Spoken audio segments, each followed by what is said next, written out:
తక్కువ ఇంగ్రీడియంట్స్తో ఫ్రైడ్ చామగడ్డ ఎలా చేయాలో చూసేద్దాం రండి. ముందుగా 1/2 kg చామగడ్డ తీసుకుని శుభ్రంగా కడిగి 3 విజిల్ వచ్చేంత వరకు కుక్కర్లో పెట్టేసేయండి. తర్వాత దీన్ని విజిల్ అంతా పోయిన తర్వాత ఒలిచేసి ఇలా స్లైసెస్ కింద కోసి పెట్టుకోండి.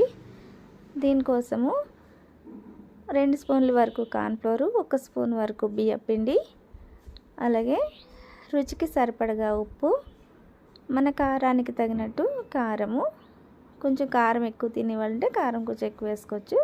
1/2 స్పూన్ ధనియాల పొడి, కొంచెం పసుపు, చిటికెడు వంట సోడా కూడా వేసి ఈ ముక్కలకి బాగా కోట్ చేయండి. వాటర్ అవసరం అనుకుంటే ఒక 2 స్పూన్స్ వరకు వాటర్ చల్లి అలాగా మంచిగా కోట్ చేసుకోండి. ఇది కోట్ చేసుకుని పక్కన పెట్టేసి 5 మినిట్స్ తర్వాత డీప్ ఫ్రై కోసం ఆయిల్ పెట్టుకుని, ఆయిల్ వేస్ట్ అవుతుందని నేను చిన్న దాంతోటే పెట్టాను, మీరు ఎక్కువైనా పెట్టుకోవచ్చు. మంచిగా ఇలా కోట్ చేసుకున్నవన్నీ ఫ్రై చేసుకుని తీసేసుకోండి. చూసారా ఎంత బాగున్నాయో. పిల్లలు ఈవినింగ్ స్నాక్స్ అడిగినప్పుడు ఇలాంటివి పెడితే ఇష్టం లేని వాళ్ళు కూడా ఈజీగా తినేస్తారు చామగడ్డ ఫ్రై.